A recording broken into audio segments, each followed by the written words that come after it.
Hello बच्चों, let's see this question. Find the quartile deviation for the following group data.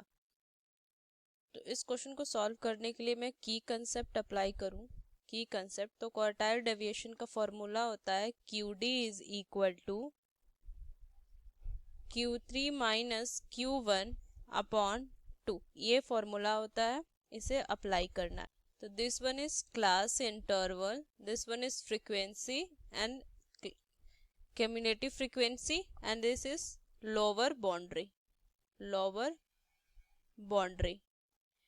तो यहाँ पे class interval 0 to 4, 5 to 9, 10 to 14, 15 to 19, 20 to 24, 25 to 29, 30 to 34, 35 to 39, 40 to 44 and 45 to 49. इनके frequency है जो भी मैं लिख दूंगी 4 2 3 5 4 2 3 1. अब क्युमुलेटिव फ्रीक्वेंसी देखो तो ये क्या हो जाएगा, 1 हो जाएगा. अगर मैं क्लास इंटरवल देखूँ तो उसके पहले वाली फ्रीक्वेंसी भी ऐड होते जाती है, तो ये 4 हो जाएगा. यहाँ पे 6 10 15 15 plus 3 18 plus 2 20 24 plus 327 and this one is, इसको एन से हम लिखेंगे 30. अब मैं लोअर बाउंड्री अगर देखूँ तो लोअर बाउंड्री क्या होता है, जो इसमें जो हमारी इसके लोअर लिमिट, ये लोअर लिमिट जो होती है इस क्लास इंटरवल की, उसमें क्या होता है 0.5 हम माइनस कर देते हैं, क्योंकि इन दोनों का जो डिफरेंस है वो 1 का 0 से 4 5 to 1.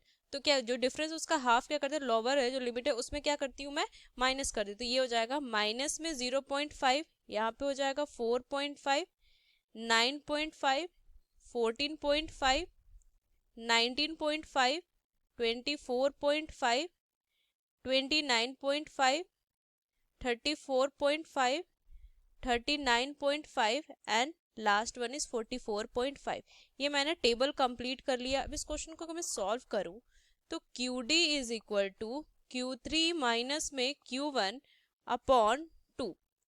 ये फॉर्मूला होता है. इस फॉर्मूला को मैं अप्लाई करूंगी तो सबसे पहले मुझे Q1 फाइंड करना होगा. Q1 is n by fourth item.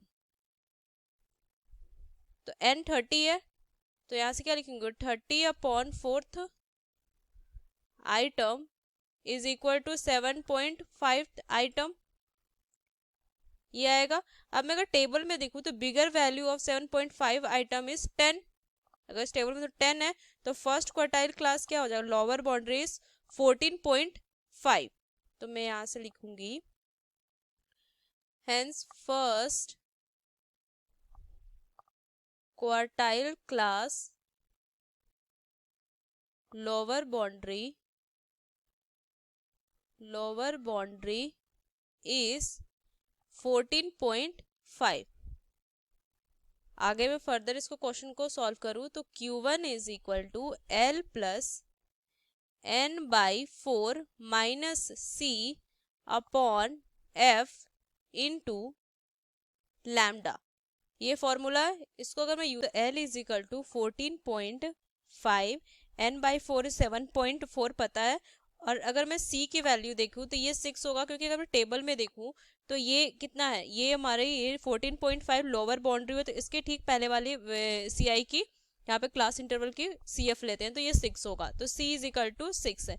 And lambda is equal to, अगर मैं देखूँ तो इन दोनों का अगर लोअर बाउंड्री का डिफरेंस देखूँ तो ये 5 है, तो ये 5 आ जाएगा. और यहाँ से ये 5 and F is equal to कितनी फ्रीक्वेंसी है उसकी, तो अगर मैं फ्रीक्वेंसी देखूँ तो F जो है वो 4 होगा.